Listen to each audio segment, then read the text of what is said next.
The GovClose certification is generating tremendous results. So 27 years old, you've never worked in government contracting, you've never worked as a consultant, and you just closed your first deal, is that correct? That's fair. And I've got a couple small projects on the side as well. So definitely probably my best investment I've made all year. It would be my second post on how a cold call landed a 9-figure government contract. My name's Gavin Tice. So my name is Ethan Mart. When I was able to enroll into the GovClose program, it just exceeded all my expectations. It really has provided a lot of valuable learnings and insights that I would not have found on my own. I was able to get a consulting gig with a software company that currently works with the intelligence community.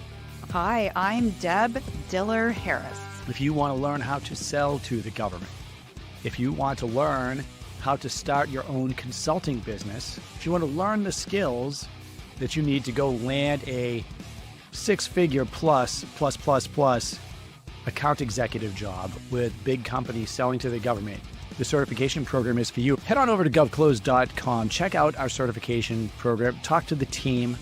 You won't regret it.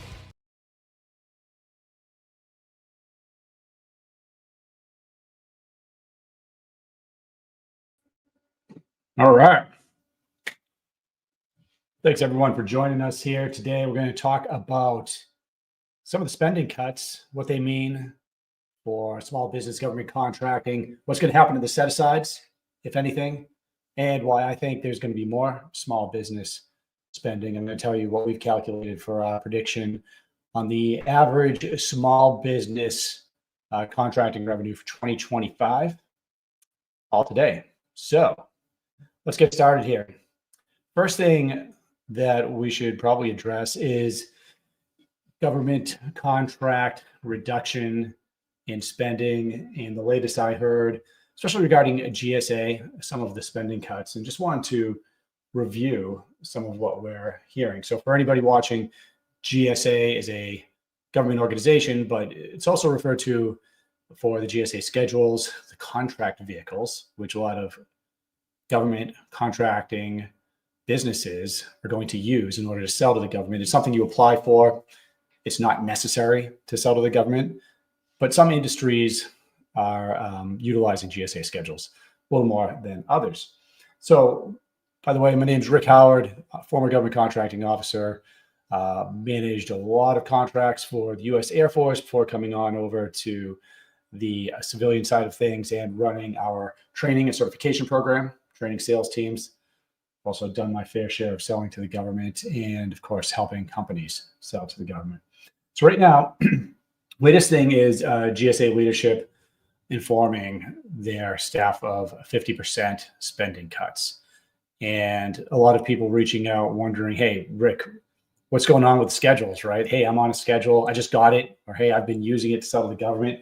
You know, what is going to happen to these schedules? And here's my opinion, is nothing is going to happen to those schedules. I think there is going to be some administrative reduction in GSA. I think we're going to see some tough times for the personnel that work there. So if you work for GSA, I think that you are going to potentially have a difficult year as they start going through the different organizations, look at spending. But for the small businesses, for the companies that are actually selling to the government, I don't think this is going to affect you. Now, there's also some lease terminations and personnel and office space reductions within GSA. But the bottom line is I don't think any of this is going to affect the small businesses that are on the schedules right now.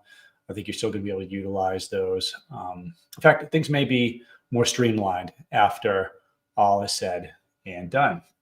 Now, something else that we should talk about, we recently did a video on a clip from the Joe Rogan podcast, because frankly, government contracting, if you're watching this, is typically not at the tip of everybody's tongue, right? This is not the most entertaining subject to talk about, although it can be an extremely lucrative subject to be informed on if you're a business owner, small or large.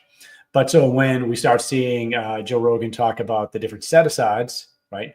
For the first time, he's discovering them on a recent episode. So you can check out my other video if you want to see a little bit about that. But he was basically looking at, hey, the 8A program, women-owned small business.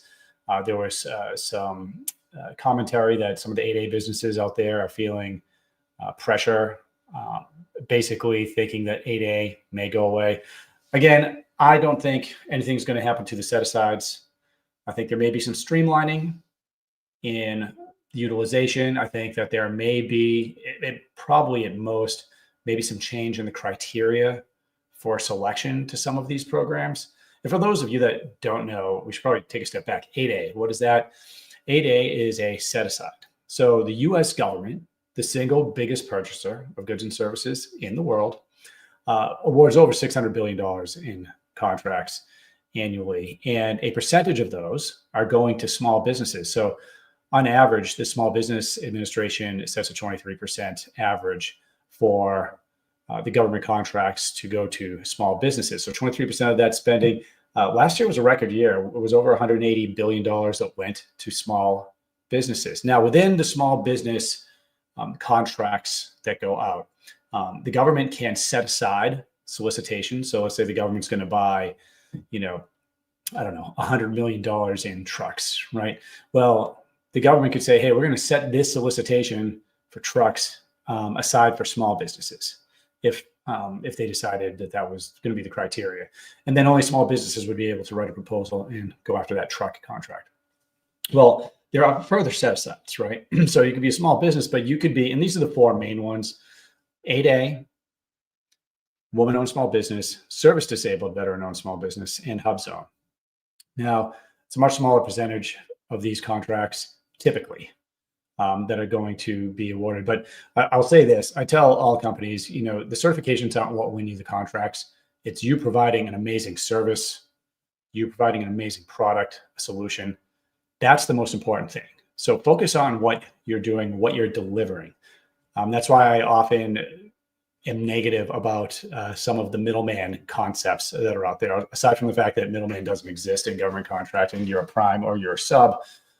We want to focus on companies that have an amazing product or solution already, right?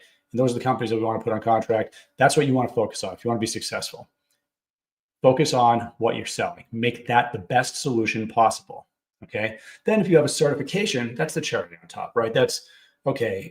So for instance, when I was on the Department of Defense side and I was putting companies on contract with my team, my contracting officers, I was program manager, engineers, finance people. What we're looking at is not, we don't go, hey, who's the best service disabled veteran-owned small business? And I'm a service disabled veteran, right? So I have no prejudice there, certainly. But no, I've never once said that. It was, who's the best cybersecurity company? Who's the best software company? Who's going to deliver the best service? That's what we want. That's what we want to put in the hands of the warfighter. That's what matters, not your certification or your set aside. Regardless, they're not going away. And I've done a bunch of other videos on how you can use those, because there are strategies, if you happen to have a certification or set aside, where there are certain times where it can move the needle and help you. Still a tremendous amount of work. So until the government's hired, it takes a long time, but can be very, very valuable for your business and rewarding, because look, we're helping the country, helping the military. If you're selling to the Department of Defense, we teach a lot of this at GovClose.com in the certification program, but we also teach it for free on YouTube. So we've got a ton of videos, tutorials, instructionals on a lot of this if you want to go further in depth. But today is really just to tell you, look, the spending cuts that we're seeing, there's a lot of wasteful spending in the government. A lot of it goes to bureaucracy. Some of it goes to different programs that they're targeting.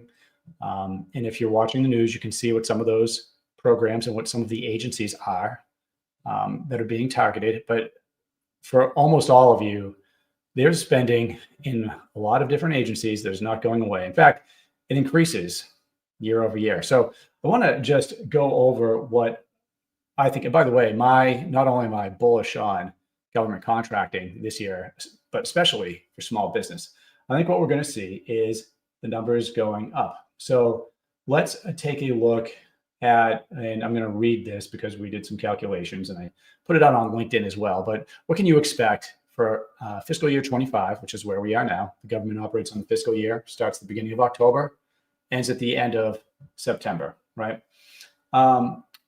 So I think that the average small business selling in FY25 will go up to $3.23 million. So the average small business selling to the government, I think, is going to make $3.23 million. That's the average. That's what I think is going to be won by small businesses, basically divided by the number of small businesses winning contracts for FY25. Now, how did I come up with that number? Well, first, let's talk about the fact that all federal spending is public knowledge. At least most of it is. There's some classified stuff, but for the most part, we can see everything the government's spending, and we can see the businesses that are winning those contracts. There is a delay, right? So there has to be reporting, and this is where bureaucracy and streamlining things comes to effect. But so first, we're going to take a look at fiscal year 23. So FY 2023. So in fiscal year 23, small businesses won $178 billion in federal contracts. So billions with a B. And remember, the US government buys everything, right? Everything that you could think of, the government buys. The goal is 23% of spending goes to small businesses. Less than 1% of small businesses actually sell to the government. So of that $178 billion, which was actually 28% of federal contracting dollars for 23, let's see here. And then we look at the small business spending for FY24 went up. So it went from $178 billion in 23 to $183 billion this is prime contracts in FY24. Now, here's the problem. Small businesses winning these contracts are going down year over year, meaning the small businesses that are participating are actually going down, right? So you have fewer and fewer small businesses going after these contracts, winning these contracts each year, but the spending is going up. So when we're selling B2B or selling B2C, again, most businesses aren't thinking about, hey, how do we actually sell to the US government? So let's keep going and taking a look at the numbers. So in FY22, 62,670 small businesses received contracts, which decreased to 61,298 in FY23. That was a 2.2% decline. Okay. Now, if the trend continued in FY24, so right now, what we know about FY24 is we know the total spending on small business contracts, which we just talked about, which was $183 billion. We don't know the number of small businesses yet. That should come out this spring by the SBA. But if we use the same rate of decline, 2.2%, then that would bring the total small businesses to 59,947 that we're selling to the government. And then if we do the math, we could also look at the rate of increase, 3.5%. So at the end of the day, we're looking at just over $3 million on average per small business if we do our division correctly. Now, again, these are predictions, right? It's not going to be that exactly because we're not sure exactly what the number of small businesses is going to be. If it declines as it's been doing, I think that's what we're going to see. So average small business making over $3 million a year selling to the government, that's pretty good in my opinion. Again, that's going to fluctuate depending on what you sell, right? Oh, I got a thumbs up. That's nice. It's pretty late at night for a thumbs up. And usually I don't hop on live at night, but there is a lot of concern out there. So just wanted to address the numbers coming out of GSA. I don't think the schedules are going away if you have it. And remember, if you are looking at a GSA schedule and we're looking at applying for that with your small business, what you really want to do is make sure that the government actually buys what you sell using GSA before you go after it. Don't waste your money, don't waste your time, unless we see a significant amount of that spending going through GSA. All right, guys. Well, hey, have a good night. And head on over to govclose.com, check out our certification program, or hire one of our newly certified GovClose account executives. These guys and gals are killers. They know how to close contracts. Not many people receive training like this. See you later. Cheers.